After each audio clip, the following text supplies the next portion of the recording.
Hi everyone, ఎలా ఉన్నారండి అందరూ? మీరంతా చాలా బాగుండాలని కోరుకుంటూ Anu welcome back to our channel. YouTube start చేసిన ఒక 5-6 మంత్స్ వరకు అయితే ఎవ్రీడే వీడియో అయితే పోస్ట్ చేసేదాన్ని. కానీ ఆ ఎవ్రీడే వీడియోస్ పోస్ట్ చేయడంలో, ఇంట్లో పనులు చేసుకోవడంలో, పైగా నాకు మిగతా వర్క్స్ చేసుకోవడంలో, పిల్లల్ని చూసుకోవడంలో నేను సింగిల్గా అన్నీ హ్యాండిల్ చేయాలి కాబట్టి బాగా ఓవర్ స్ట్రెస్ ఎక్కువైపోయి తర్వాత నేను ఒక్కొక్క దానికి ఒక్కొక్క టైం అని సెట్ చేసుకున్నాను అనమాట. వీక్లీ 3 వీడియోస్ వచ్చేలాగా, మిగతా మధ్యలో నా వర్క్స్ చూసుకునేలాగా, అలాగే పిల్లలు అవన్నీ నేనే చూసుకుంటాను కాబట్టి ఎవ్రీథింగ్ నేనే చూసుకునేలా చేసుకున్నాను. బట్ ఇప్పుడైతే అది కూడా కావడం లేదు. అంటే వీక్లీ వన్స్ అలా పెడుతున్నాను.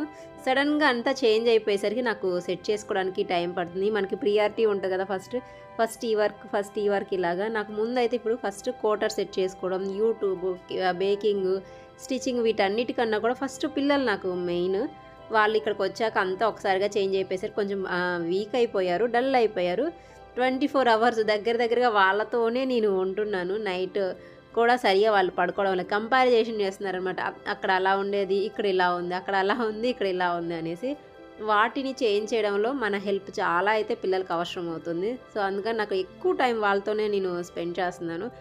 అక్కడ కమాండ్లో ఉన్నప్పుడైతే ఒక టైం టేబుల్ అని ఉండేది. పిల్లలు నా పనులు నేను, అంటే వాళ్ళకి నేను ఎంతవరకు అయితే నేను చేయాలి అంతవరకు నేను చేసేదాకా వాళ్ళు చూసుకునే పనులు అలా ఉంటాయి కదా, ఆడుకోవడం కానీ, చదువుకోవడం కానీ, తినడం కానీ, అవన్నీ వాళ్ళు చూసుకుంటారు కదా. అలాంటి వాటిని కూడా ఇప్పుడు నేను పక్క నుండి దగ్గరుండి నేను కూర్చొని చేయాల్సి వస్తుంది కాబట్టి నేను మిగతా వర్క్లు అయితే చేసుకోలేకపోతున్నాను. అలాగే ఇక్కడ రిపేర్స్ కూడా చాలా ఉన్నాయి కదా, ఒక టైం టేబుల్ సెట్ చేసుకోవడం నాకు అవడం లేదు.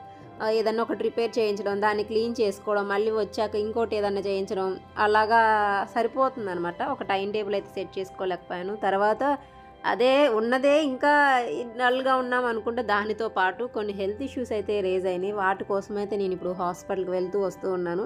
అక్కడ దగ్గర ఉంది కాబట్టి నాకు పెద్దగా అనిపించలేదనమాట. ఆ కమాండ్లో ఉన్నప్పుడు వెళ్ళి చూయించుకోవడం రావడం అలా అయిపోయినది. కానీ ఇక్కడి నుంచి వెళ్ళాలంటే ఒక డే అంతా నాకు హాస్పిటల్కి పోతున్నట్లే ఉందనమాట. అందుకని ఇంకా కరెక్ట్గా ఏది సెట్ చేసుకోలేదు.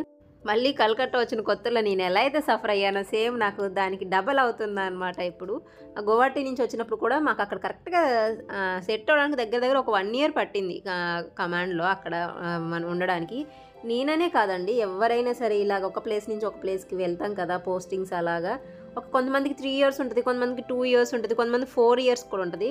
దాన్ని బట్టి ఇప్పుడు వెంటనే చేంజ్ అవ్వాలంటే మనం త్వరగా మారలేము. అంటే లేడీస్ కానీ, పిల్లలు కానీ, జెంట్స్ అంత ఇదిగా మనం త్వరగా చేంజ్ అవ్వలేము. దానికి సంబంధించినట్టు చాలా టైమే పడుతుంది. ఒక చోట సిట్ రైట్ అయ్యాము అనుకునేసరికి ఈయన వర్క్ వల్ల మళ్ళీ వెంటనే ఒక 18 monthsకి, లేకపోతే 20 monthsకి, లేకపోతే 2 yearsకి మళ్ళీ వేరే చోటకి షిఫ్ట్ అవ్వాల్సి వస్తుంది అనమాట. దానివల్ల ఇబ్బంది బాగా ఎక్కువ అవుతుంది. ప్రతి చోటకి వెళ్ళి కొంచెం సెటిల్ అయ్యాము, ఓకే ఇంకా నడుస్తుంది అనుకున్నప్పుడు మళ్ళీ అన్నీ తీయడం, బ్యాక్ చేయడం, వెళ్ళిపోవడం అది అయిపోయింది.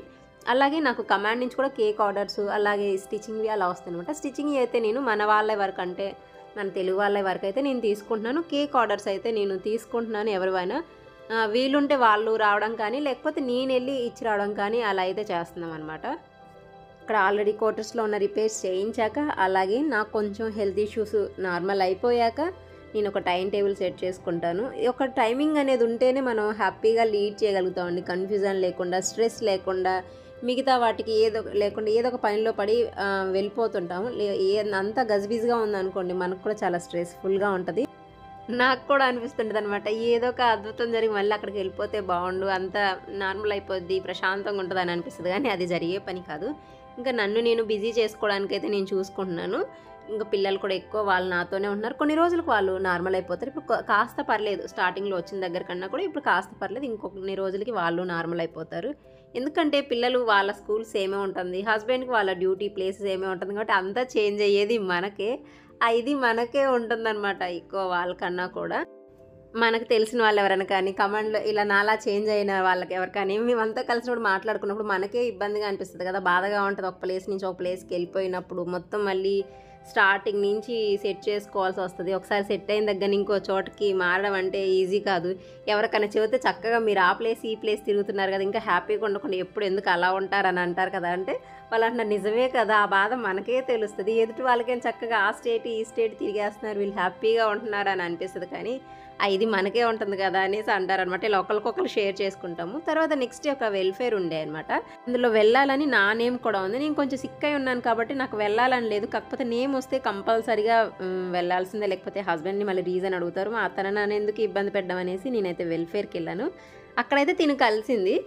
తిని పేరు అనిత, ఫోర్ట్ విలియంలో ఉంటదనమాట. ఎప్పటినుంచో మన వీడియోస్ చూస్తే కమెంట్ చేస్తది, అక్క నువ్వెక్కడుంటావు, ఎక్కడుంటావు అనేసి. తను నన్ను చూడగానే ఎంత హ్యాపీగా ఫీల్ అయింది. ఇలాగ ఒక 4-5 మెంబర్స్ వరకైతే నన్ను గుర్తుపట్టారు. నాకు ఇది కూడా మనకు ఒక అచీవ్మెంట్ అండి. అసలు మనం ఎవరో తెలియకుండా మనల్ని చూసి అక్క నువ్వా అని పిలుస్తారు చూడు, అప్పుడు ఎంత హ్యాపీగా ఉంటుందో. ఆ ముందు వాళ్ళతో ఫొటోస్ కానీ వీడియోస్ కానీ దిగడం కొంచెం నాకు అసలు నార్మల్గా ఇలా అయితే బయట వీడియోస్ కానీ ఫొటోస్ తీస్తే కొంచెం షై అవుతాను నేను. తిను చక్కగా అక్క మన ఇద్దరం ఫోటో దిగుదామని అడిగింది. తను చూడగానే చాలా హ్యాపీ అనిపించింది. చాలా బాగా రిసీవ్ చేసుకుంది తనైతే నన్ను. ఇలాగ ఒక 3-4 టైమ్స్ ఒకసారి ఇక్కడే షాపింగ్లో ఒకళ్ళు కలిశారు.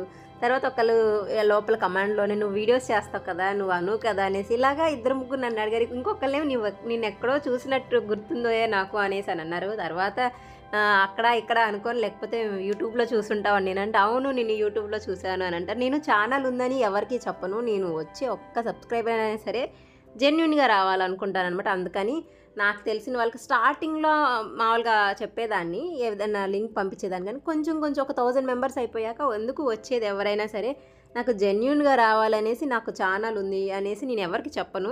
వచ్చే ప్రతి ఒక్కళ్ళు కూడా నాకు జెన్యున్గా వాళ్ళంతటా వాళ్ళకి వీడియో నచ్చి సబ్స్క్రైబ్ చేసుకోవాలనేసి నేను ఎవరితో నాకు ఛానల్ ఉందనేసి నేను షేర్ చేయను అనమాట.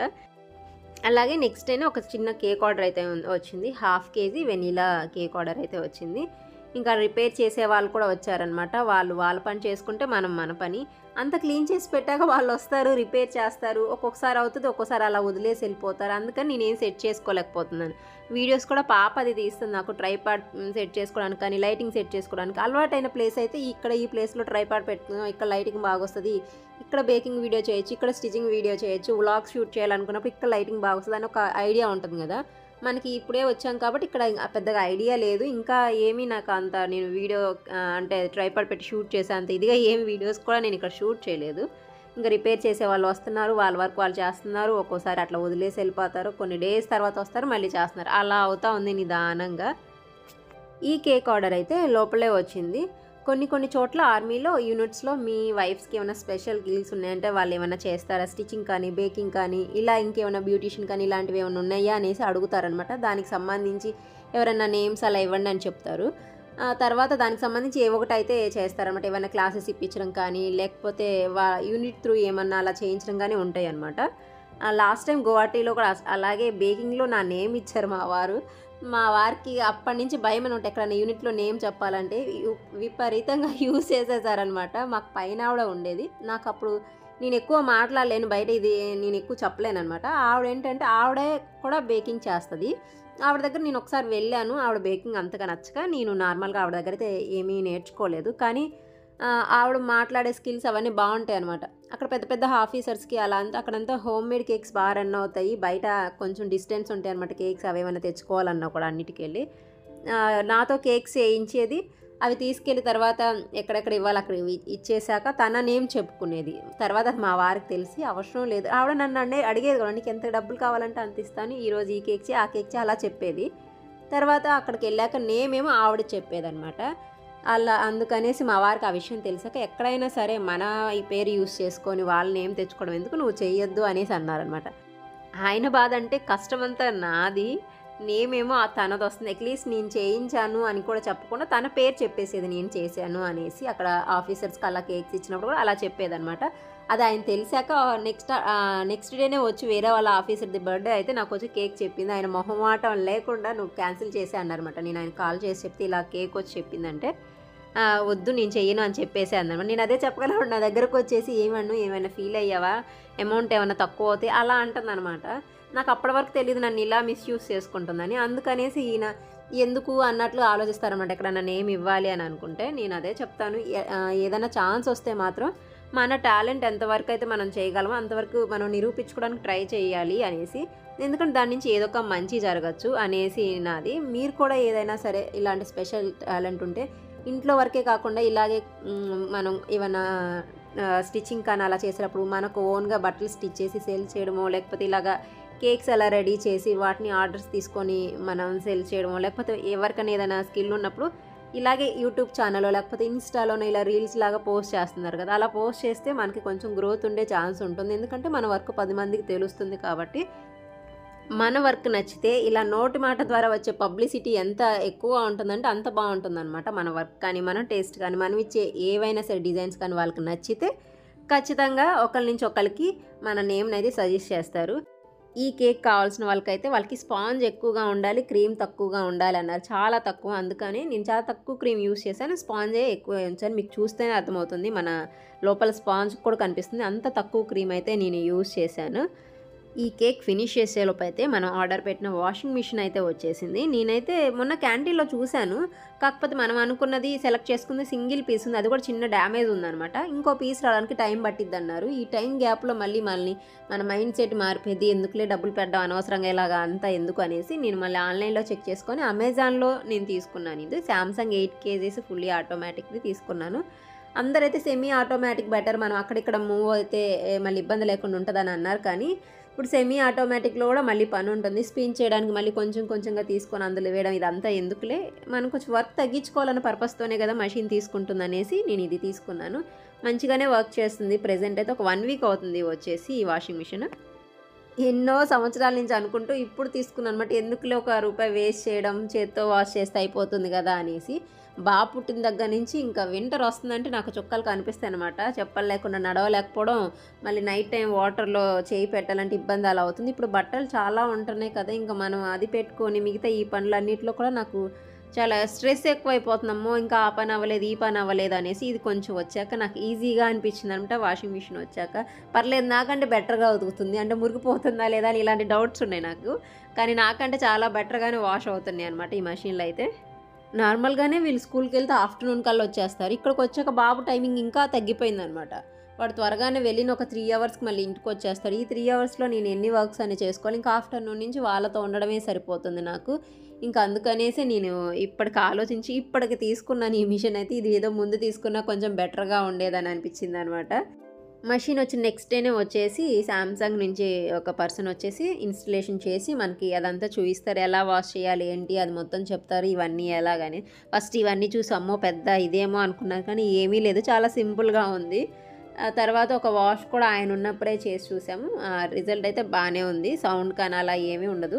నేను చెక్ చేసుకొని అన్నిట్లో కంపేర్ చేసుకొని నాకు ఇది బెటర్ అనిపించింది కాబట్టి ఇది తీసుకున్నాను. ఇంకా తర్వాత దానికి సంబంధించిన కార్టూన్ అవన్నీ జాగ్రత్తగా ప్యాక్ చేసుకోవాలి. నెక్స్ట్ వేరే చోటకి షిఫ్ట్ అయినప్పుడు మనకి వస్తువు అనేది డ్యామేజ్ కాకుండా ఉంటుంది. వీటితో పాటే మళ్ళీ సేమ్ ఫస్ట్ ఎలా అయితే ఉందో అలా ప్యాక్ చేసుకుంటే. ఈ వీడియో అయితే మీకు నచ్చిందని అనుకుంటున్నాను. వీడియో నచ్చితే తప్పకుండా లైక్ చేయండి. మన ఛానల్ కొత్త అయితే వీడియోస్ నచ్చితే సబ్స్క్రైబ్ చేసుకోవడం మర్చిపోమాకండి. Thank you for watching. మళ్ళీ కలుద్దాం మరో వీడియోలో.